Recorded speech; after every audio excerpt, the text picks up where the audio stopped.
This is a Glassbox Media podcast.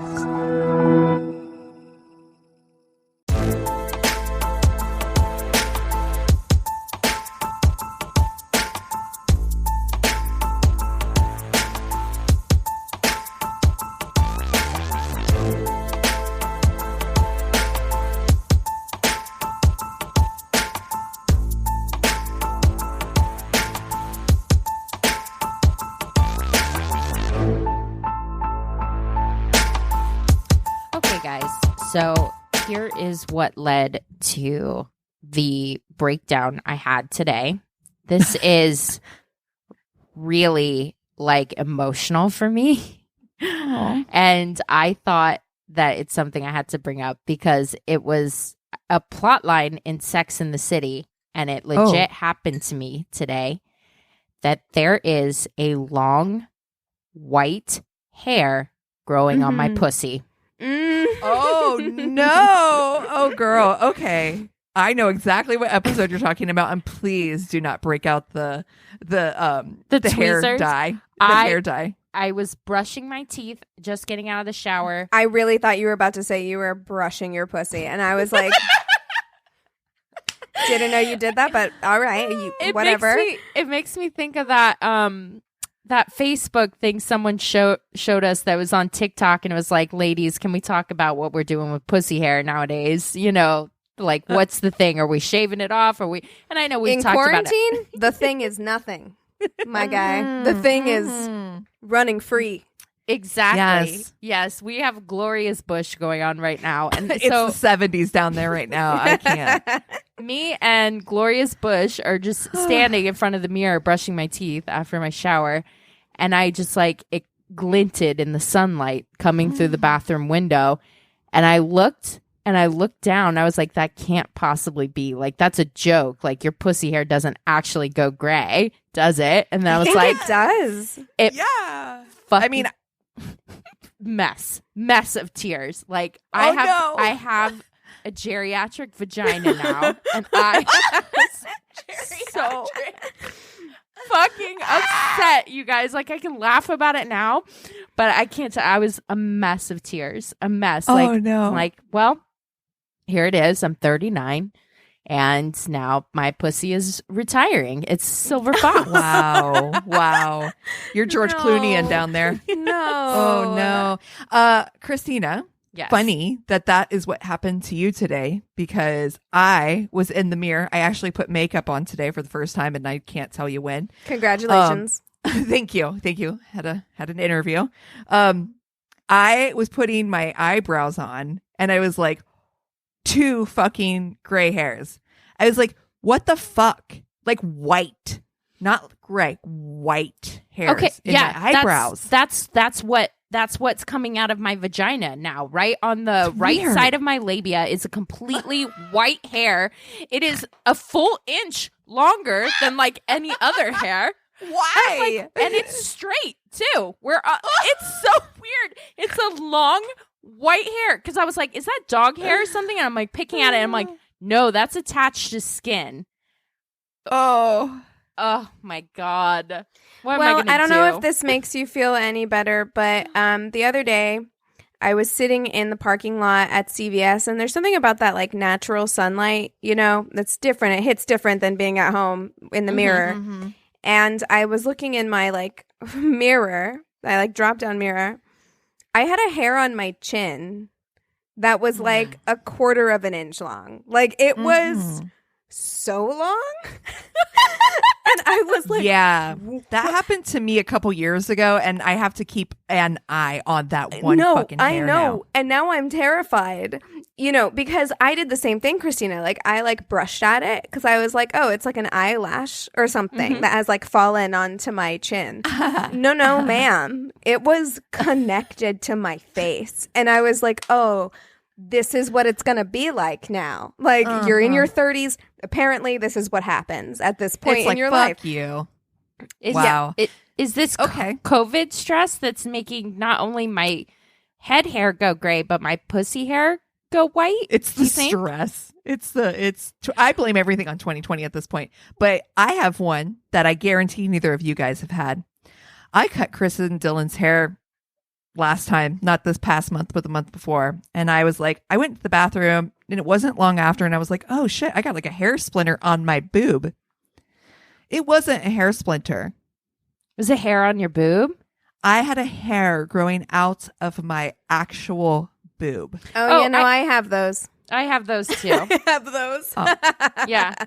Okay. I'm not crazy. They're like fine blonde hairs, but once in a while there's a wily. Oh no, this is a one wily black hair. Yeah, no, mine aren't blonde. They are black. They're pretty fine, but still, I have had concerns because I'm like, listen, is this gonna get worse? As I get older, am I going to be like an old lady? And you know what? I had a whole kind of like mental breakdown situation as I'm driving home from CVS because I was like, man, are my chin hairs going to grow in number? Are they going to get darker? Is there going to be a time in my life when I don't feel like I can tend to them the way that I want to tend to them, and then they're going to get out of control? And I feel the same way about the nipple hairs as well. And I'm like, what's going to happen when I'm old and I don't want to like shave my nipple hairs off? I'm just concerned about all the times that my dad said if I eat that thing, it'll grow hair on my chest. That's, all I can think about. Well, now all I want to do is just get laser hair removal from the eyebrows down. That way I never have to think about it ever. Like it just never has to be something that's concerning to me in my life. I was going to pluck the white hair out, but then I thought to myself, like, what if more come in and then I can have like a rogue kind of pussy going like with a white just silver stripe, right? Streak. Yeah, man. I don't know. Like getting older is just weird and fine. We're all going to have to go through it. And I guarantee you, listen, look, I don't want to be on this podcast in public talking about all of these like very embarrassing things to me. However, I do want people to like understand that this is something normal that happens because I truly didn't know having a hair on my boob was going to be normal. I thought for sure you guys were going to be like, what? No, ma'am. No. Oh, got it. Thank you, Jesus. Thank you, Lord. Oh my God. Ugh. But beyond that, that's all that's going on in my world. And I know we're kind of recording ahead, so this one's going to be 2 weeks into the future. Do you want to make predictions? I don't know. Who knows? I mean, we can't because some wild shit is bound to happen between now and then. Who fucking knows? Did you guys hear the other night that there was a UFO going down the 101 to Topanga? I saw it. I didn't see it with my eyes, but I saw that somebody took a picture of it. It looks like a swarm of birds or something. Like it's like a mass. It's no. Yeah. I don't like it. So it's no. I don't believe it. I'm going to say alien contact happens. Well, there was that one scientist who came out and was like, and he had like a really good reputation, and he had just retired from some like prestigious institution. And he was like, listen, I'm retiring from this institution. Everybody knows me. They know I don't fuck around. And so I'm here to tell you aliens. Like he was like, aliens exist. And by the way, Trump knows about them. So it's only a matter of time if that motherfucker knows. We're all about to know because he can't keep a secret. But yeah, that guy was like, he's like, yeah, aliens, we've made contact and they've made contact with us, just so y'all know. Nope. I'm no. I don't like it. I love that. I'm in for it. That beats murder hornets all day. Well, I just love that the aliens are kind of like, nah. Like they've like made contact, but they're like, no. They ghosted. They ghosted us. They're like, yeah, no, thanks anyway. They left us on red. We're trying to like message them back, and they're like, hey, they're like, are you guys there? I feel like you have a lot of shit that you need to work out. So give me a call after you've gone to therapy, Earth. Yeah. No, it's not that. I'm ready for this. We're ready for you. We can work this out. Meanwhile, they're blocking us on every place right now. Right. I think we want different things. It's not you. It's me. What do you think the aliens are like? Like, do you think they're like Arrival like aliens? Do you think they're like little green men like aliens? Machines? Like, what are we talking about? What do you think? Oh my God, I would love the Arrival aliens. Those are my favorite movie aliens for sure. Oh my God, are we gonna fuck, marry, kill aliens? Oh Is God, that what's gonna happen right now? In my mind, it will always be like the typical gray alien with like the big eyes, the X-Files, Yeah. Roswell alien, yeah, like the autopsy alien shit, long spindly fingers. Well, okay, that's enough. I'm in a room by myself. I don't like this. We're scaring Cassie. Did you ever see the movie The Fourth Kind with Mila Jovovich? That movie scared the shit out of me because it was one of those that they framed as like, this is based on true events. And I was like, oh no. Oh, you should see it. I mean, yeah. At the time I watched it, I was like, this is really based on true events. And it freaked me the fuck out. Oh, my goodness. Well, the other thing that we should talk about that happened today, as in 2 weeks in the past, is that we got a really cool Facebook message from a listener named Simone Stemper, I think. Yes, Simone Stemper. I just want it to be Simone. And it was really cool in that since the beginning, we named one of our segments. We have a true crime segment at the end that we do that we named after the Beyonce song Crazy in Love. And didn't think anything about it. It's mostly about crime or obsession or like all kinds of stuff. It was our way of being cheeky. And she was kind enough to point out that crazy is an ableist term and that she recommends our podcast all the time, but just wishes that, you know, that segment was called something else, which was such a great call to action for us.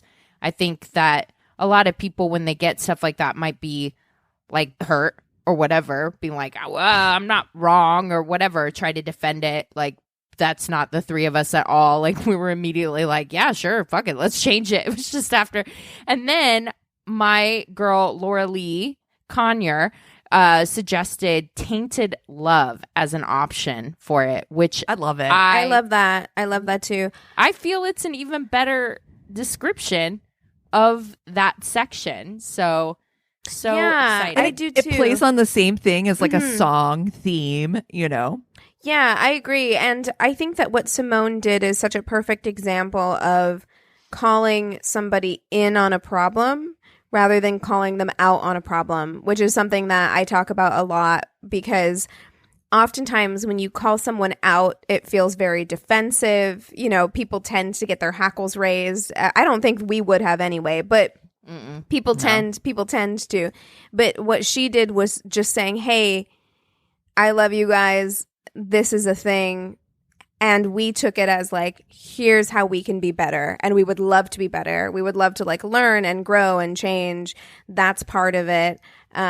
So we are absolutely thrilled to do that. And so from here on out, we will be changing the name of our segment to Tainted Love.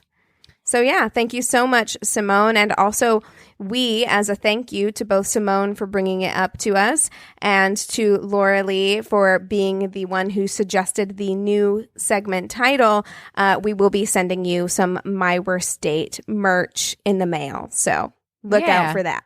We're always open for communication, whether it's suggestions, ideas, stories, that sort of thing. We love that you guys write us and reach out. So yeah, please always feel free to do that. We're constantly learning, changing, evolving, and we love to hear from you. So door is open. Love it. And also, this is My Worst Date. I'm Christina. I'm Keegan. I'm Cassie. Who should we fuck, marry, kill this week? I kind of feel like it has to be aliens now.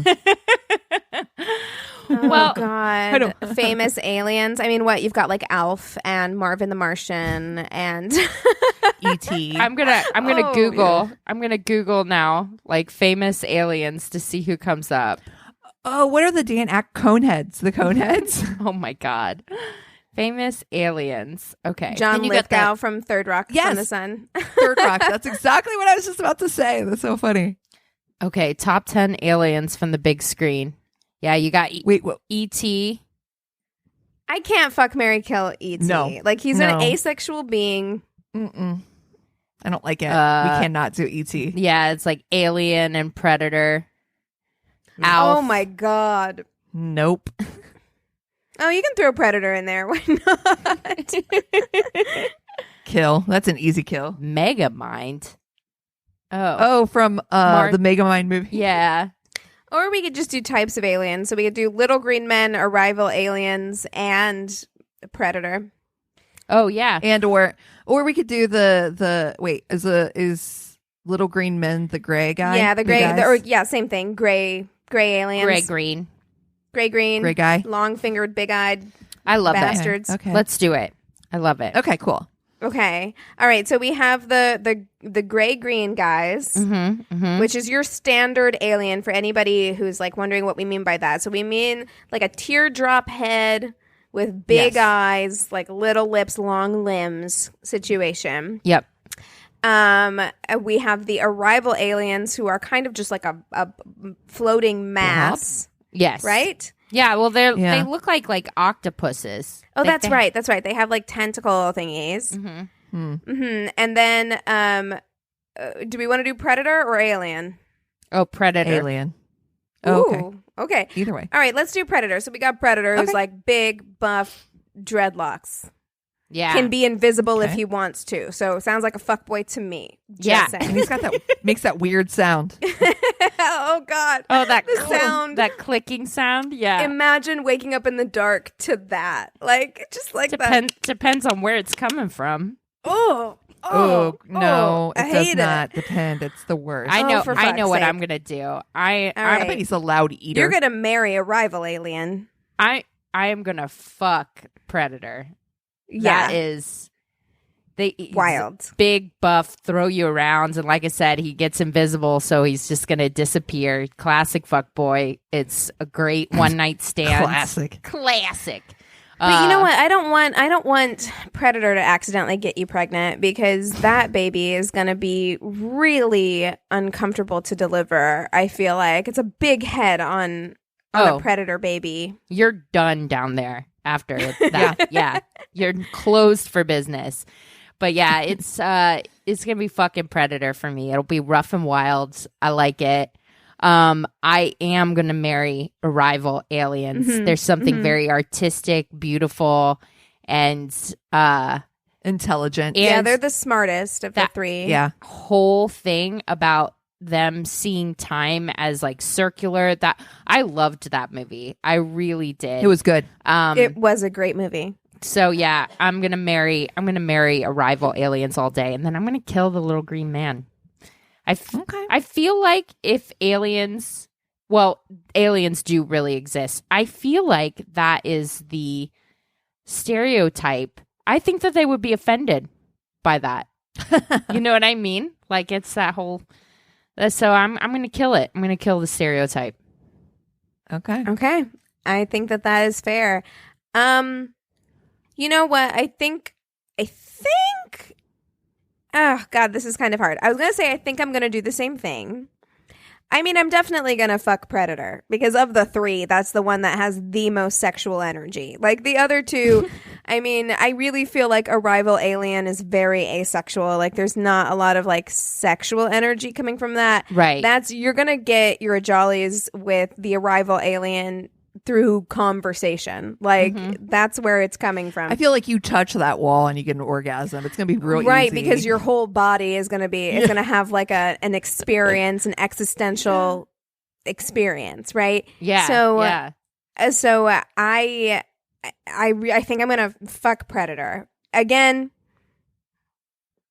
bad decision most likely. Like not a good person. Like the Predator is an asshole and you know it, and if he did get you pregnant, he would never call you. Oh no. So Who you're dis? raising that Predator baby by yourself with your ruined vagina from, so I don't know. But then the next two, I'm like, there's something about like a skinny guy with long arms that I could get on board with.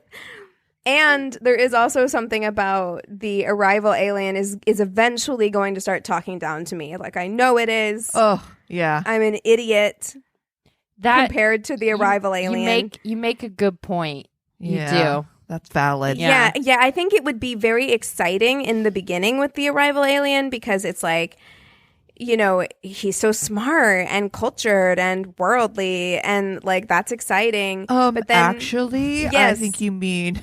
But then I mean universally.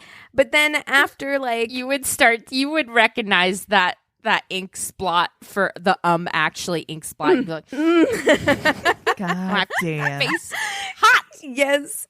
After like I think about it's going to be great for like the first year and then it's going to slowly start to decline. And then by like 5 years in, arrival alien is cheating on you with the smarter lady arrival alien that you just can't compare to.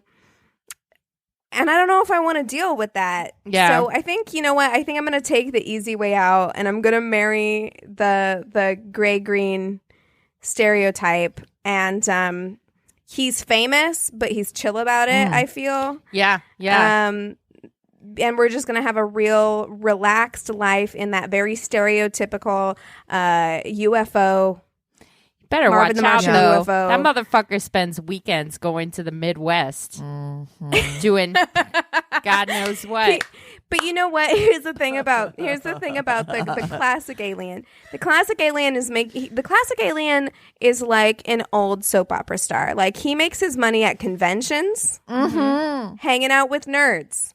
And I'm okay with that. I really feel like that's all right. perfect. You're making all your money just signing autographs and taking pictures. And He's got that Days of Our Lives fame. and we're going to own like a McMansion somewhere and it'll be fine. I'm just saying, as In long as you Nashville. can ignore the inconsistencies in his story about where he's been and about people coming up being like, I spent a week. I was with your man. Yep, exactly. That's so funny. You're very right. He can't ever get his story straight. That's for sure. But you know what? You'll be at home with your 2 kids and your 3-eyed dog and it'll be fine.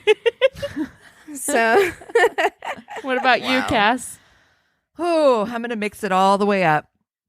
I don't trust Predator as far as I could You throw him, shouldn't. which is not far at all. And I am killing Predator. Yeah. I don't like him. He scares me. I don't like it. It scares me.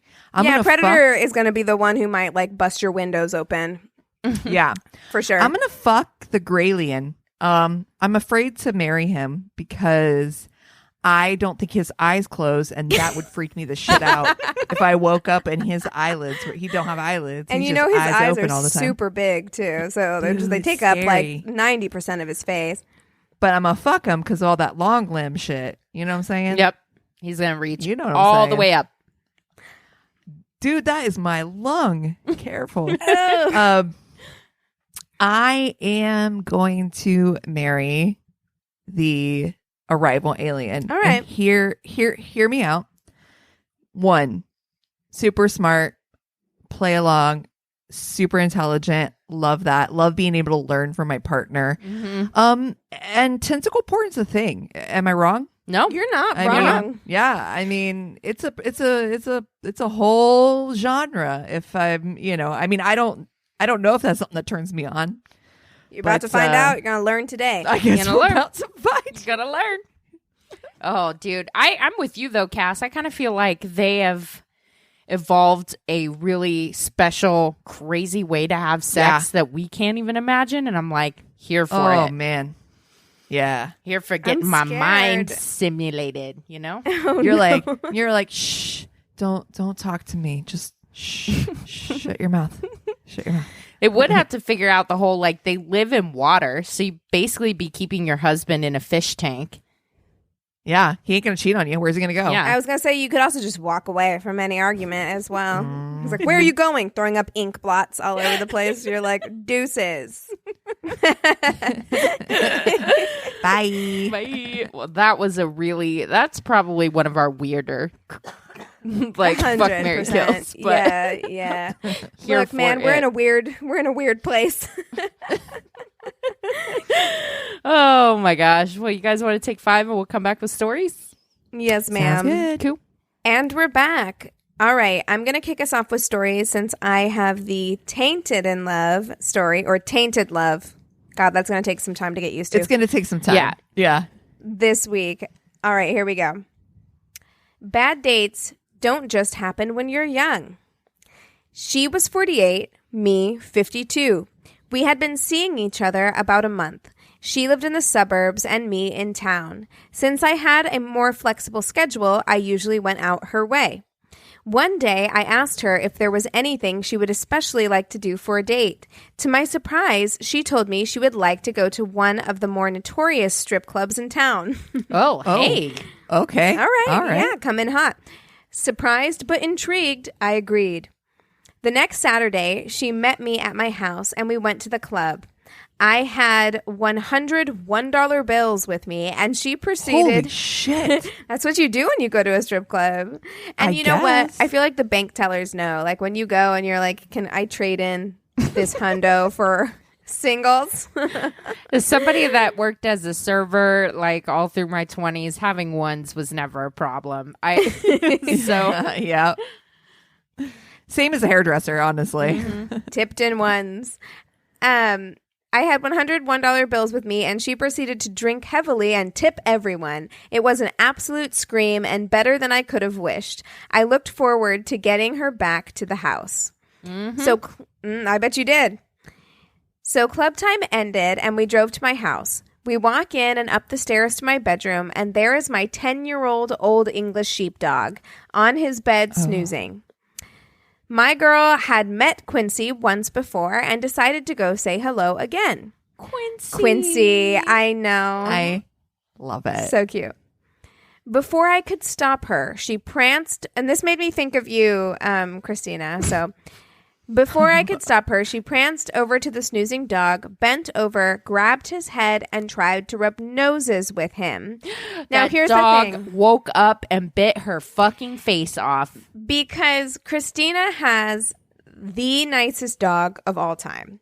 Tig is the sweetest dog ever. Like Ever. he's so even killed. His temperament is so chill. But the only time he has ever gotten even remotely kind of like, I don't even want to use the word aggressive, but like remotely kind of like, spicy with me was when I went over to his bed one time. Yeah.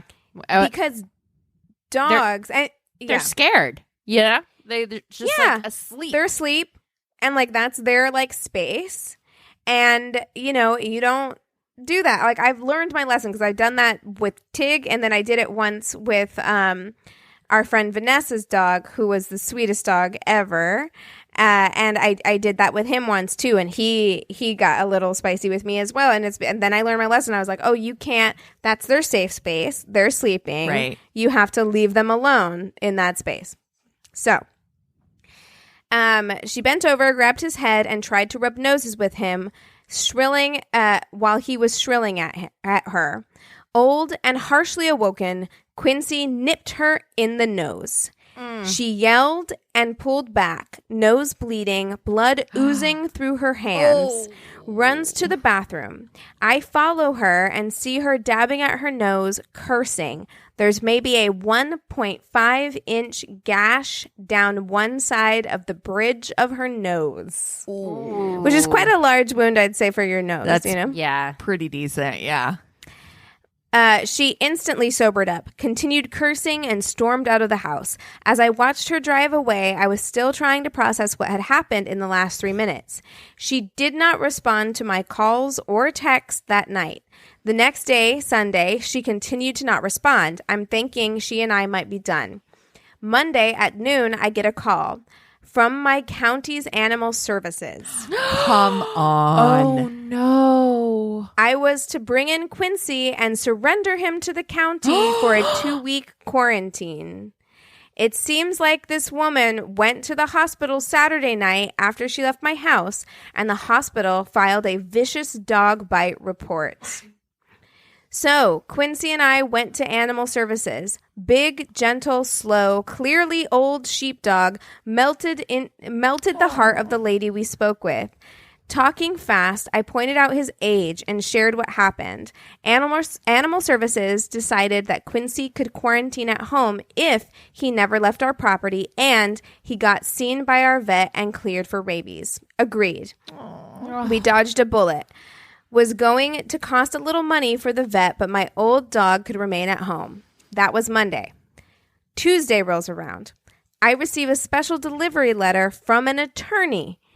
Seems like this woman friend wasn't happy. The letter informed me that I had to reimburse her for the hospital expense incurred and for the expected plastic surgery to correct any damage or scarring to her pristine and delicate nose. Oh, my God. Lovely.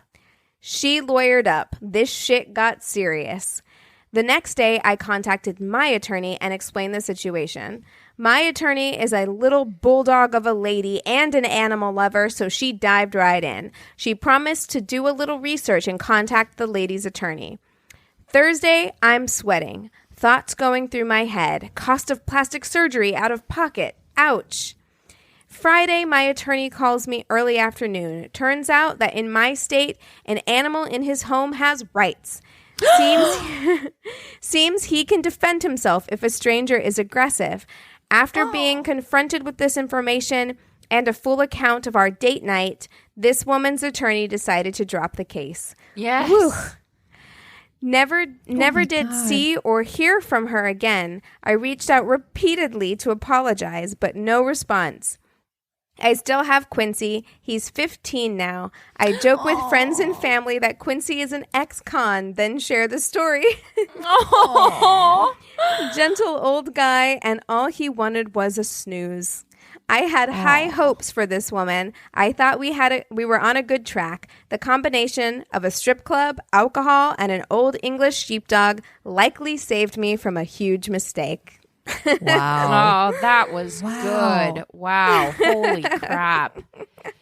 Yeah, we haven't had a lot of those stories come in, but like when I was dating, that was like a big thing, was like no cats allowed, that kind of thing, where like guys like were allergic or what have you. But I know that Keegan, you've shared on the podcast before that Anthony was like, I'm allergic to cats, and you're like, all shoulders. Sorry.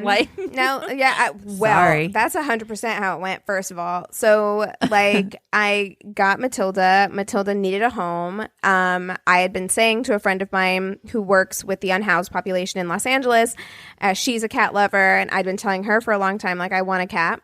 Mm-hmm. And so when she was out doing her job, there was this woman that they'd been trying to place in a home for a while who wouldn't go because she had this cat. And it was Matilda. Matilda was 6 months. Aww. And she'd had her since she was born. And she was like, I'm not leaving her because she can't go into a shelter.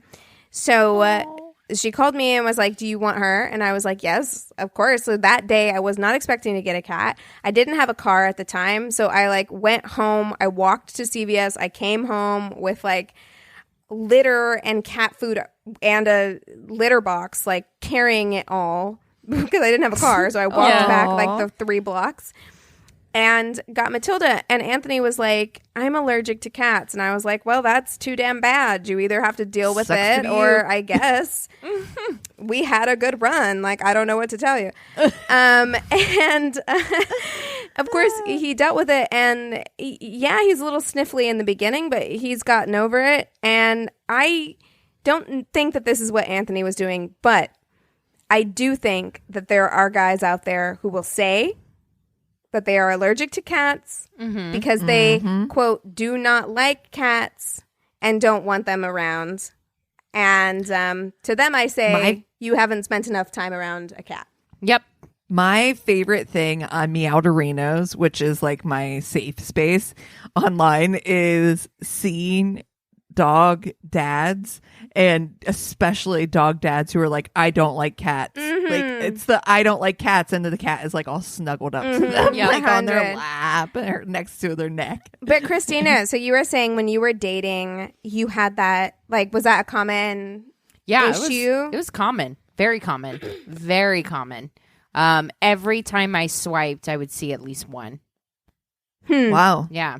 Yeah. So, yeah, I'm wondering, and why I bring that up is just like, I'm sure that like there are more animal stories. So listeners, if you have animal stories, animals come in between you and that dude. Especially, I love reading the ones where animals sense that that's not a good person for you. And they're like, Me too. no, I don't like. And then No, you thank find you. out that they were like a serial killer or something. Oh, shit. I want those stories. So, yeah. Well, Christina, you had a dog throw up on you once, didn't you? I Yeah. think. Watching Zodiac. I remember that story. I think given my mental space in that time, that dog was protecting his owner. So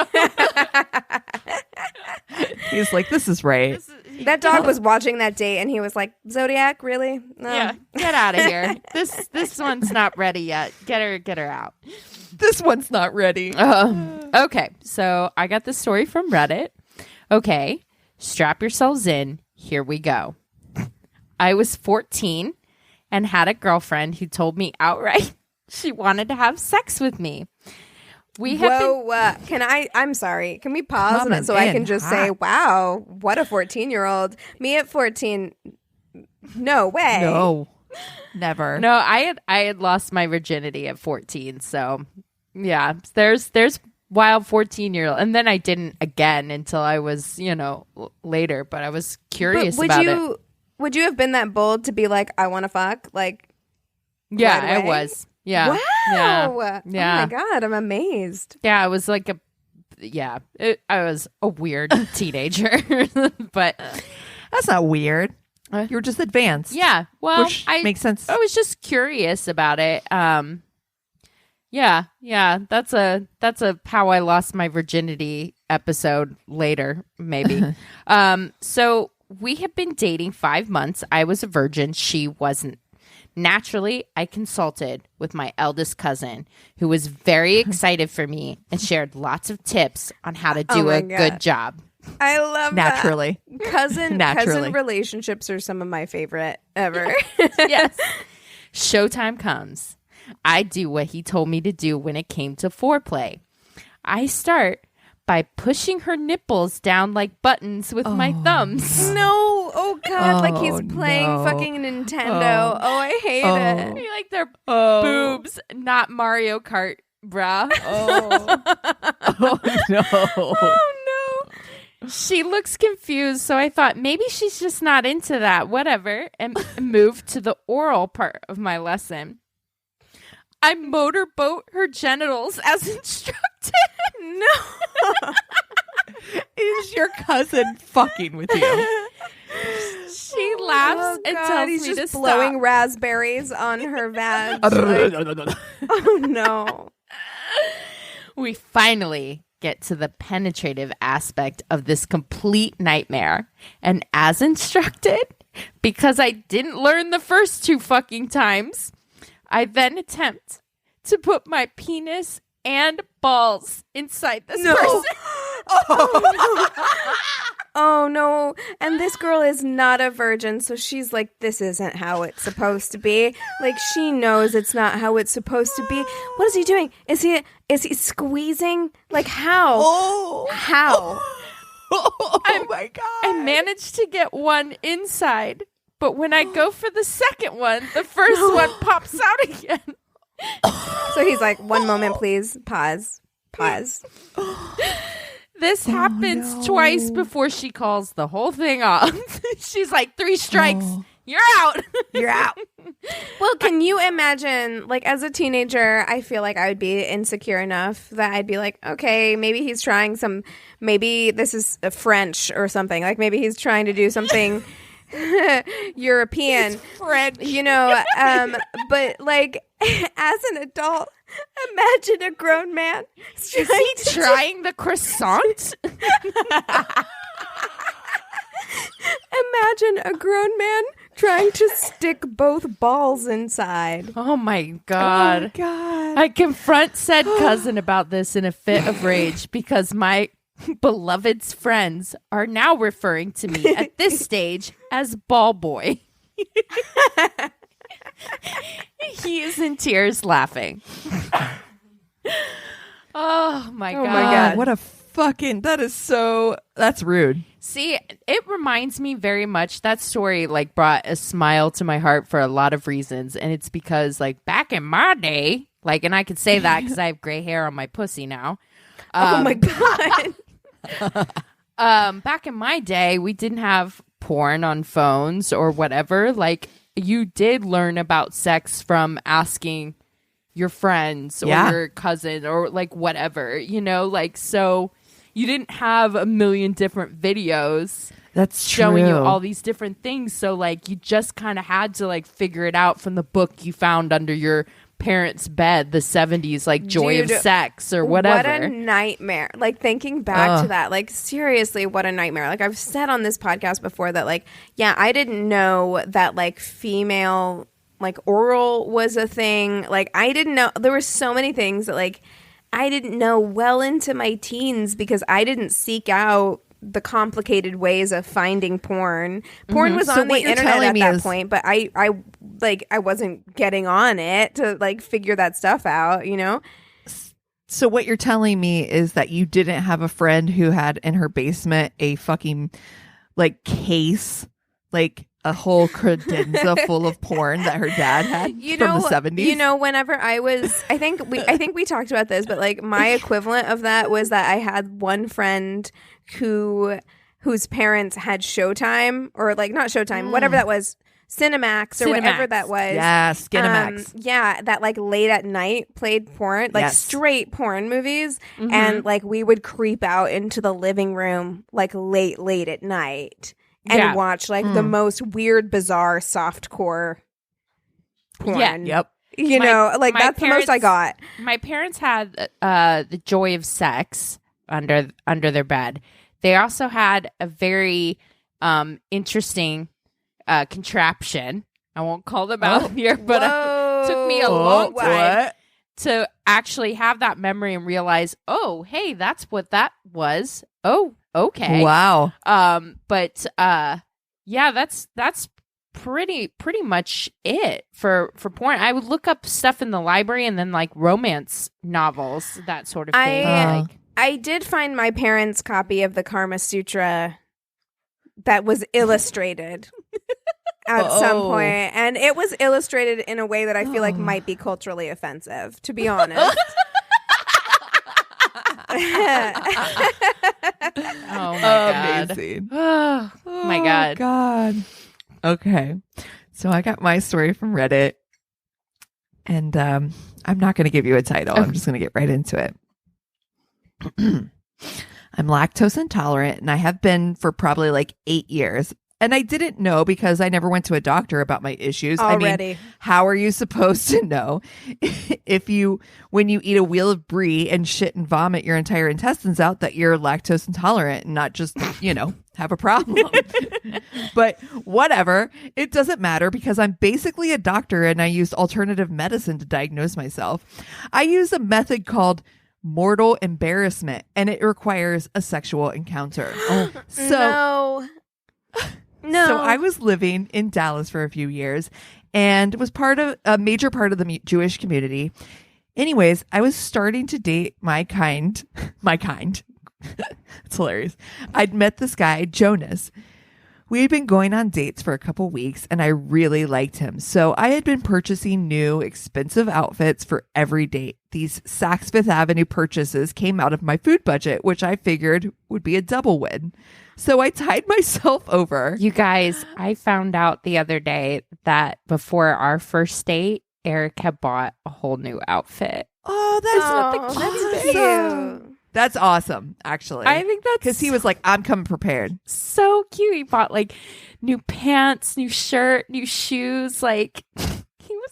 That's awesome. That's so cute. That's but you guys have been talking for a long time too. Yeah, so yeah. He was like, I'm going to come correct. Yeah. I mean, and there is something that just makes you feel more confident when you're in new clothes, like brand new clothes. You just feel more confident, more yourself. Oh yeah. I love it. I can't wait. I haven't bought clothes in the fucking longest time because I'm like, who the fuck's gonna see him? Who cares? I mean, sweatpants. That's I bought some showing sweatpants. off for the cashier at Whole Foods. Like, no. So to tide myself over, I would go to Walmart and buy a box of clearance granola protein bars and eat them for every meal until the box was out, and then I'd buy another one. Jonas was supposed to take me out to dinner on Thursday, so I bought an outfit, and that morning I purchased a box of Fiber One protein bars and had eaten 2 to 3. I wasn't feeling very good. I don't think that's what you're supposed to have. You are not, like, disclaimer for people. Okay, listen. You cannot do this to yourself. If it comes down between a cute outfit and food, please pick food. Mm-hmm.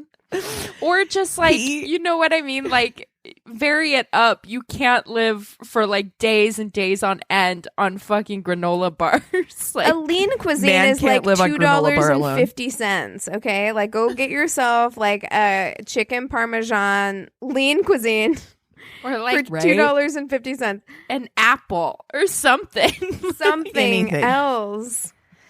He took me to get pizza. We had a burrata pizza, red wine, minimal conversation, and it was fucking delicious. After dinner, I was nervous and excited to go back to his place to fool around, so I ignored the grumbling, bloated feeling I had. We walked into his apartment, went inside, and were greeted by Smoke, Jonas's husky. Smoke was sweet, and I wanted to get brownie points with Jonas, so I bent down to pet him and say hi. No. As I was about to get up to engage with Jonas, I met eyes with him. Oh my God. His eyes said everything. No. They said, I'm going to fuck you. Yes. What I didn't know was that his eyes also said, I'm going to throw you over my shoulder and bring you into my room. I think this is where the nonverbal cues break down. Jonas walked over to me, maintaining eye contact. He picked me up by my hips. I was full of air, so maybe that helped. And then he threw me over his shoulder. As soon as my hips and lower stomach hit his shoulder, a cartoonishly loud fart released from my body right next to his face. Please keep in mind that this all happened in less than 2 seconds. Please tell me he laughed about it. It's got to be hysterical. Upon realizing that this unfeminine, mood-ruining, mortifying thing happened, every single fiber of my body clenched up, and I went into an embarrassment-induced rigor mortis, simultaneously threw my body away from him as hard as I could, and hit my head on the wall nearest us. Oh, no, honey.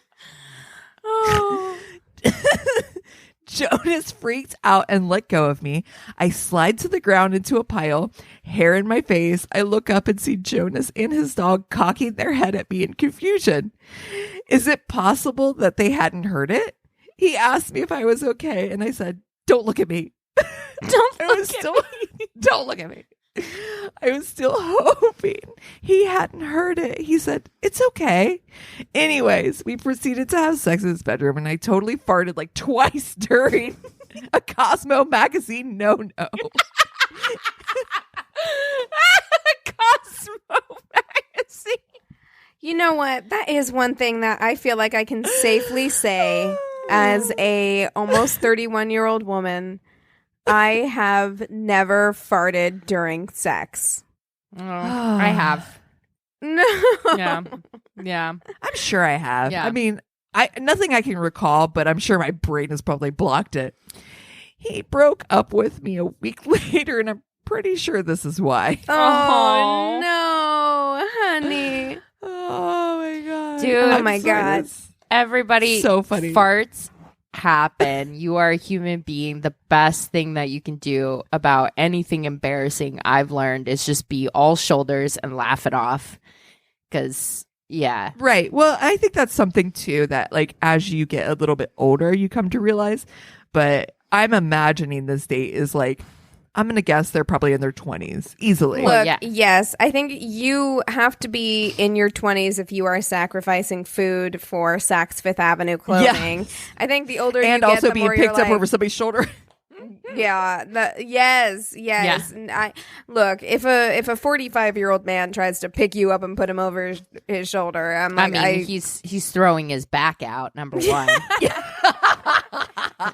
Amen, both fall. That's the truth. And then we're both taking like something and going to sleep. Yeah. So Getting an icy hot patch out for that shit. Oh no! Like, what an exciting evening. Oh, shit. Oh. Okay, so I'm ready. as we mentioned to the listeners, we are recording ahead, so that means that I had to come up with 2 Tainted Love stories kind of close in succession, which was a big ask for me. Yeah. It took me a while to come up with this second one. So I had first seen something about this on the Southern Spirits podcast Instagram page. So I was like, that looks bananas. So I'm like, I want to look into that a little bit more and see what that's about. And the more I read into it, the more I was like, why isn't this one of those true crime stories that all of us know? Because it seems so out of left field. And so I got a lot of this information from Murderpedia, Wikipedia, and then Snapped season 27, episode 12, which came out last year. I love a good snap. Snapped. Yes, I mean, and also like this story happened in the 80s, like the 70s and 80s. And so why she is just now getting a Snapped episode, I don't know, because her Snapped episode was 2020, so who knows. But I am going to be talking today about Audrey Marie Hilley. Okay. So she was born Audrey Marie Frazier on June 4th, 1933 in the Blue Mountain area of Anniston, Alabama. So quick fun fact, Nanny Doss, who I also covered, the giggling granny, was also born in the Blue Mountain area of Anniston, Alabama. So Great. just something to point out. Maybe. Okay. Anyway, no, never mind. So Audrey went by Marie, her middle name, Audrey Marie. She went by Marie. And so that's how I'll refer to her throughout the rest of this. And she was described as popular and charming, and she was the perfect Southern belle. If anyone had anything negative to say about her, it was that she was somewhat spoiled by her parents. Like, her parents were not really well off, but they always gave her whatever she wanted. So she was kind of spoiled in that way, and she always wanted to present perfectly. Like, we all know that person who really wants to present as though everything is like great all the time. And so she had perfect hair, perfect clothes all the time. So she met her husband, Frank Hilley, in high school, and the two were good looking and popular, and they got married in 1951, and they seemed to have this very idyllic 1950s life. She was a happy homemaker, and they welcomed their first child, Michael, the following year in 1952, and then their daughter, Carol, came 8 years later in 1960. So Carol and Marie did not really get along. Carol was more of a tomboy, and Marie did not think that it was appropriate for a proper Southern young lady to be kind of like rough and tumble and not care about appearances the way that Marie cared about appearances. So she wanted her daughter to like look and act a certain way. So Carol was very much a daddy's girl. Now, they appeared to have this, again, like this really perfect life. They had this big, nice house in the suburbs. They had one boy, one girl, and they were very well liked and respected in the community. However, they were experiencing money problems. Despite the fact that Frank had a well-paying job, Marie was prone to very extravagant spending, and it left them with very little savings and caused some friction within the marriage. So at one point, Marie took a job as a secretary, but ended up leaving that job when Frank found out that she had been sleeping with one of her bosses for extra money. Ooh. Oh. Okay. Oh. Well, It's pretty intense. Bringing home the bacon.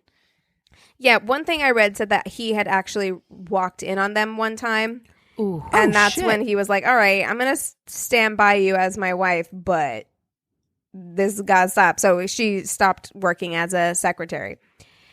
Around 1975, Frank started to feel ill, and so he started to complain to his friends and family that he was having stomach pain. He visited his doctor complaining of nausea and tenderness in his abdomen and was diagnosed with a viral stomach ache.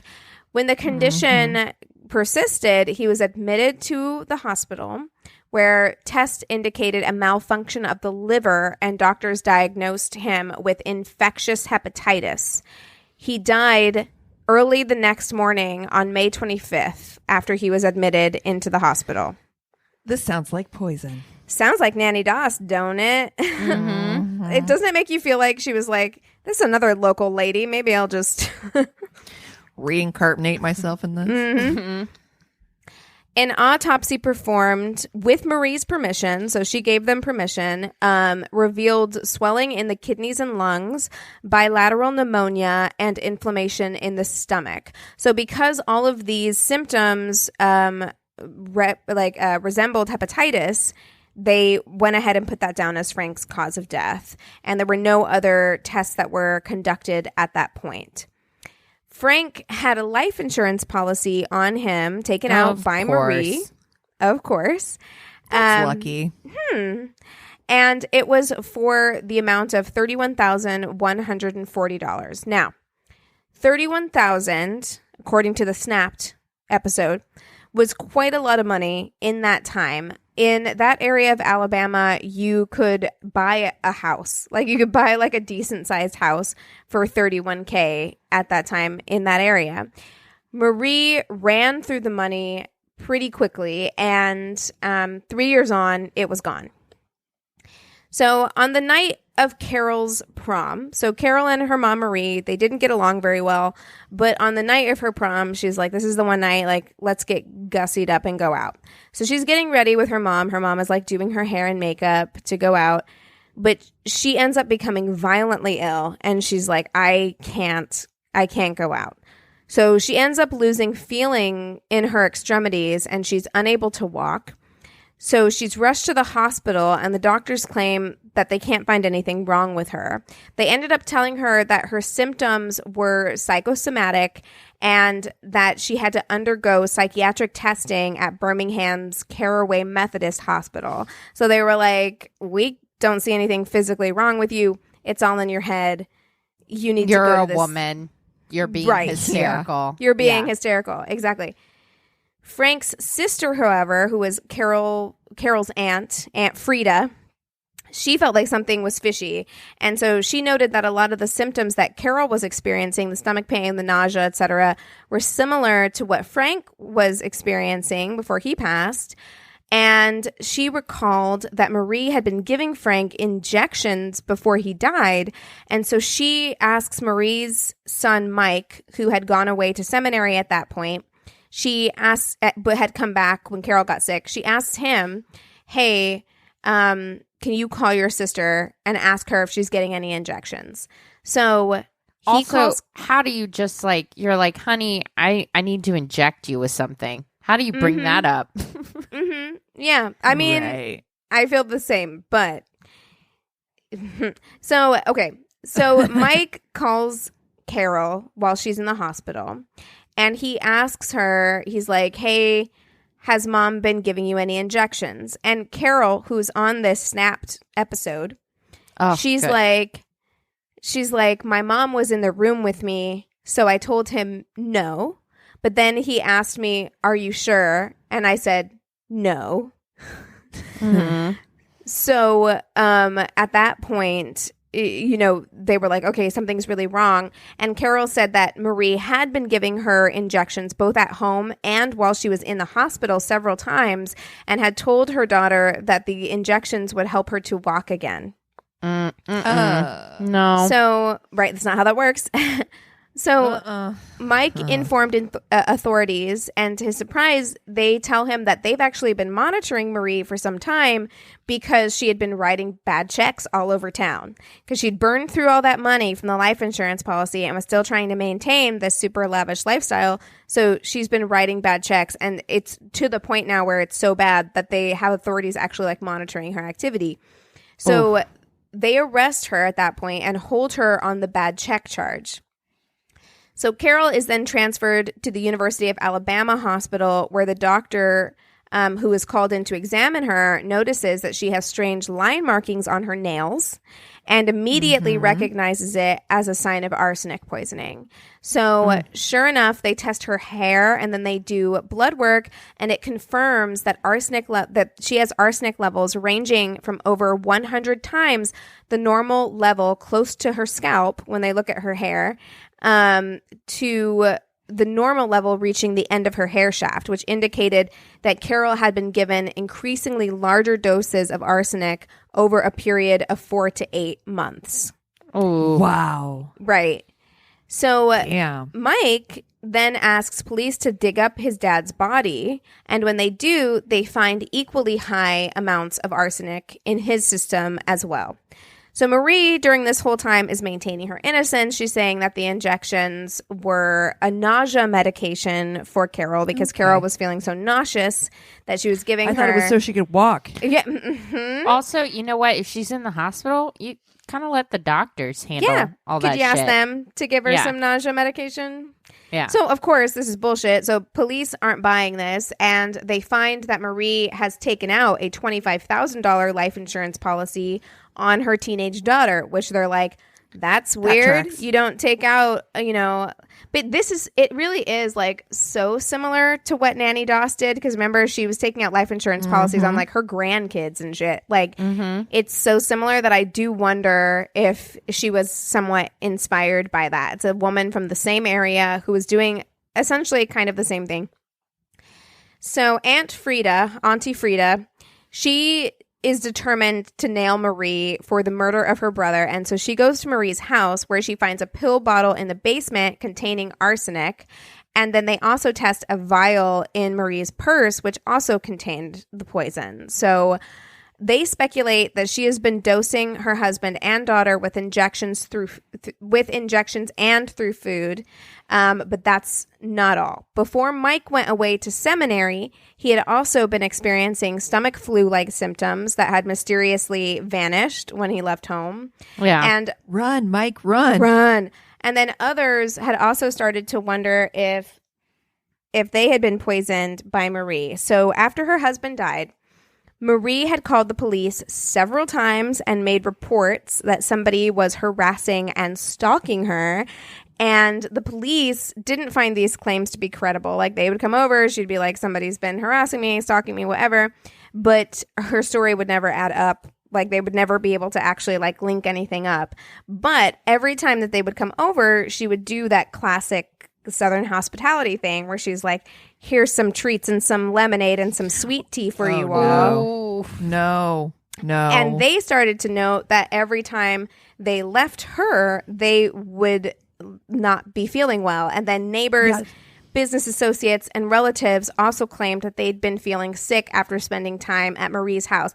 So later on, they actually ended up digging up the body of like an 11-year-old boy who had died, who was a neighbor of Marie's, who had died kind of under mysterious circumstances. And they weren't able to definitively link anything back to her. But they did find later on that like when her mother and her sister were tested, there were high levels of arsenic in their systems as well, though not lethal levels. But it's pretty clear that she's been poisoning people all over town for no real reason either, Right? No, that's just the love of the game at that point. Love of the game, yeah. On November 9th, after spending a little over a month in jail, Marie's lawyer manages to get her out on bail and puts her up in a local hotel. She disappears sometime between the 9th and the 18th, which I'm like, why was no one checking on her? Nobody's like, I'm knock, sorry. knock. Hey, you still here? Or? Yeah, for like 9 days, they were like, I'm sure she'll turn back up, So she disappears sometime within that 9-day period. And when the lawyer goes to retrieve her, I'm assuming for court or whatever, to prepare her for court, he finds a note indicating that she might have been kidnapped, and a missing persons, right? Like because it was very vague. It was like, Okay. maybe this is something that happened, right? And a missing persons report was filed, and Audrey was listed as a fugitive. On November 19th, a burglary occurred at the home of Marie's aunt, and her aunt's car had been stolen, as well as some women's clothes and an overnight bag. And investigators found a note there that read, "Do not call the police. We will burn you out if you do. We found what we wanted and we will not bother you again." Oh. And both of these notes, both the one in the hotel and the one at the aunt's house, match Marie's handwriting. So, wow. Bitch, you ain't even trying. She wasn't even trying, and yet they were not able to find Marie. Oh, God. So about 2 months later, on January 11th, 1980, she's indicted in absentia for her husband's murder. The police contacted the FBI, who launched a massive manhunt. Okay. Let's fast forward. Trace years. Oh, my God. Okay. 3 years later. In January of 1983, there's a man in Vermont who goes to the police with an odd story. He says that there is something strange going on with one of his employees. He had employed a woman named Robbie Hammond.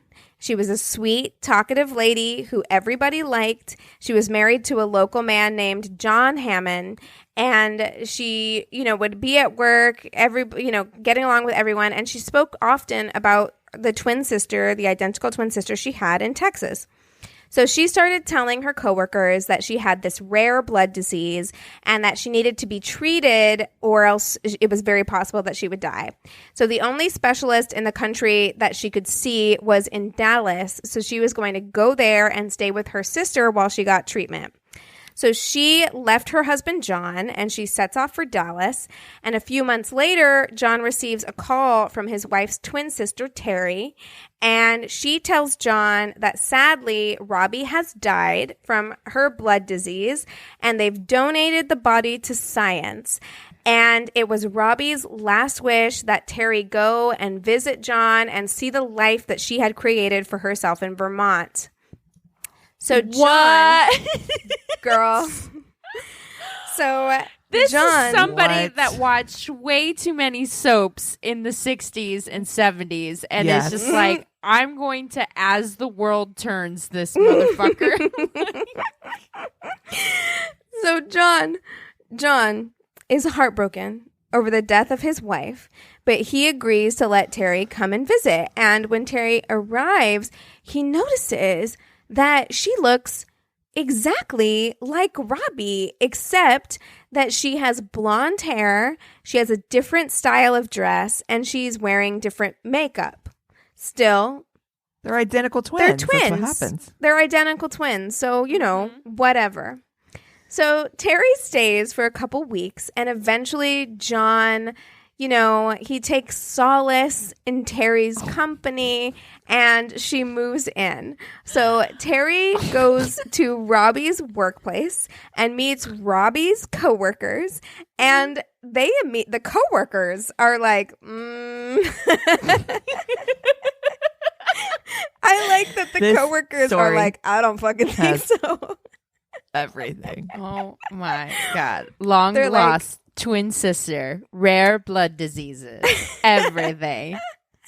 They're like, something is very, very off. So Terry puts an obituary for Robbie in the paper, and some of the details just don't sit right with the coworkers. So they contact authorities. So the boss is the one who goes.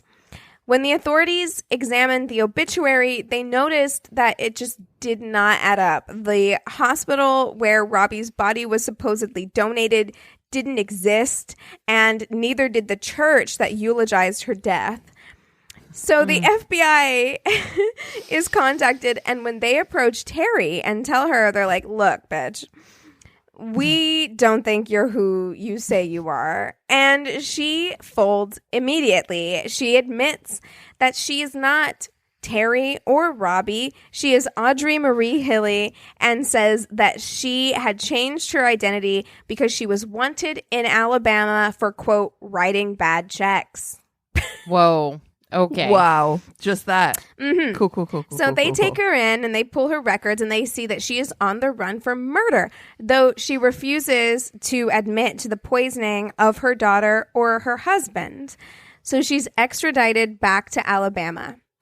John Homan says that he didn't know anything, and the police in the Snap... And seriously, let me tell you, the police in the Snapped episode really seem to believe him. Like, they really seem to feel really bad for John. They're like, John was heartbroken. John Sweet was baby angel. thrown for a loop. He had met Robbie as Robbie Hannon in Florida, and not, which also strikes me as like, he introduced himself and he was like, "Hi, I'm John Homan," and she was like, "Robbie Hammond." Right? Like, she's like, she came up with a last name that was like kind of close, but not the same.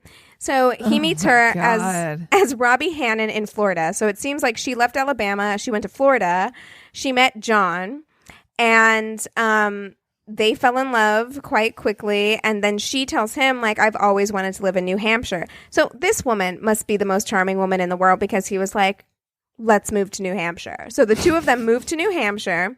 Jesus. And then they get married in 1981. And it's that next year in 1982 when Robbie is like, "I have a rare blood disease and I need to go to Texas." And then comes back as Terry with blonde hair. Wait, where's Vermont come into this? I mean, they must have moved to Vermont after New Hampshire, I'm guessing. How close are those together? I have no idea. They're literally neighbors, but I just wasn't sure. Yeah, that must be what happened, because she worked in Vermont at least. So I don't know. Excuse me. Yeah, it's real close. I mean, when I went to Vermont, I flew into New Hampshire and drove in. Yeah, so maybe they lived in New Hampshire and she drove across to work in Vermont. I'm not sure. Or they moved to Vermont, but something like that. Okay. But John denies knowing that Robbie and Terry were the same person, and the investigators seem to think that he's telling the truth. Still, he stands by his woman and moves from New Hampshire or Vermont, wherever he's living, to Alabama to be near her. Oh, poor man. John. So the trial begins on May 30th, 1983. On June 7th, she is found guilty of the murder of Frank, for which she receives a life sentence. She's also found guilty of poisoning her daughter Carol, for which she receives 20 years. Now, that's not the end of this story. No, come on. This woman must have been charming as fuck, because she gets in good with the assistant warden at the prison that she goes to. And pretty much right away, they develop a relationship, like a friendship, not a relationship, but like he starts feeling really sympathetic for her. And she manages to convince him that she'd been framed and was really innocent. And so she's behind bars for about 3 years when the assistant warden manages to convince the warden that Marie is a good candidate for a 3-day pass to see her husband. Oh, she's not. This woman has run candidate. From authorities already. Like, why would she be a good candidate? She was a fugitive for 3 years, but okay. No, also, why is that even a thing for people that have a life sentence? I'm sorry. Like, no, a 3-day pass for murder? Yeah. Well, this situation did make the state of Alabama reevaluate its furlough rules. So there's that. So on February 19th, 1987, John picks Marie up from prison and they go to a boarding house. At the end of the 3 days, Marie tells John that she wants to visit her mother's grave before returning to prison. So she asks him to wait at the Waffle House while she goes across the street to the cemetery. She's like, "You go ahead and get some potatoes. Have some hash browns smothered and covered, sweetie. I'll be right back." Wow. So she says she'll meet him back at the Waffle House as soon as she's done. And so John waits and waits, but Marie never shows back up. So he What? It wasn't This her poor her dumb triplet. idiot. She's like, "My name's Carrie. I'm the evil triplet." Robbie, Carrie, Oh, Terry. So he goes back to the boarding house where he finds a note saying that she's sorry, but she's not going back to prison. And so at that point, John calls the police and a massive manhunt begins. During this time in Alabama, the weather is terrible. Temperatures have dropped below freezing and it's raining. So it's like sleeting there. Marie is found 3 days later crawling onto the back porch of a local Anniston woman who, ironically, had known her from elementary school. Oh, But having seen her out of her back window, like she's like, I don't recognize that lady. And so she thought it was a transient woman who needed medical care because she looked like she was in really bad shape. So she calls 911 and the police and paramedics show up shortly thereafter. They get Marie into an ambulance and she is experiencing severe hypothermia. She has a heart attack and dies on the way to the hospital. wow. What? And that is the story. Hey, some people live life and other people's live moss, you know? It's like Yes. she is... Liv Moss, Yeah. Liv Moss. I was Wow. like, how do we not know this? Like, she murdered her husband, tried to murder her daughter, escapes prison, takes up a new identity, kills herself off, comes back as her own twin sister, gets arrested, and then escapes prison again. Like, Oh my God. Honestly. What in the fuck? I love that the coworkers are like, no. No. Because you know that it would be the coworkers who would be like that. Like, your coworkers are like, no. dude, how would you love to work somewhere where that kind of drama was happening, though? Oh my God. You'd Like, be like, honestly, okay, listen, I I'm just got working with chills. this fucking bitch who is coming in saying, oh, dude, that is that is break room drama. was fire. That I break just room, turned into the janitor because I am vacuuming. I can't even imagine. Like, I want to be, here's what I want in this situation. I want to be the coworker who was like gone on vacation for 2 days and then you get back and then everybody's like, girl, did you hear about Robbie? And then you're like, what? Tell me everything. And they're like, did you see that blonde bitch in the hall? That is Robbie pretending to be somebody named Terry. We've already contacted the FBI. I'd be like, oh my God. And you'd be like, ah! Oh my God. Oh my God. Also, don't drink the coffee. She made it because you'll get a stomachache. Right. Oh my Oh, gosh. Lord almighty. Wow. Wowie, wow. That was fantastic. Ugh. Well, what are you guys watching this week? I'm not watching anything new. I have nothing to contribute. I really haven't watched anything new. I've been watching Last Tango in Halifax and Real Housewives, and that's it. Really. I'm still on man. that blacklist train. I got really into it, dude. James Spader is a delight. He Really is. So Chris is on the deep track of that show, Blacklist, as well. I am still on the when I have time to watch TV at this point. It's all ER all the time. Still, there's a lot of seasons. Well, I was gonna this say- might be a boring up segment for now on. Yeah, ER's been on for like a million years, so Yeah, it was like 15 seasons or some nonsense. Yeah. So Yeah. but it's so fucking good. High recommend. that's kind of what I'm I- looking for these days, though, is like when you're trapped inside, Yeah. I'm like, ooh, 8 seasons. Yes, please. Yes, yes, exactly. The funny thing is that like, okay, because I've shared this with you before, but I think the thing that I'm really appreciated on this watch, because I'm an adult now, is how well it's fucking filmed. Like, it's just so in your face. It's just super good. Nice. But here we are. you know what? I guess 15 I'll seasons. share since, we have been pre-recording so much and so there hasn't been a lot of time to watch new things. I will share what I want to watch, and I really want to watch that Lupin show. Have you guys seen the ads too. for that? Yes. Oh, yes. I want Yeah. to see that really bad, but it's in French, and you know I love a subtitle. You know I do, but I have to have I have to be able to like actually watch it. Like I can't be like doing other things because you're reading subtitles. So I haven't been in a position to like sit down and really watch something and read the subtitles.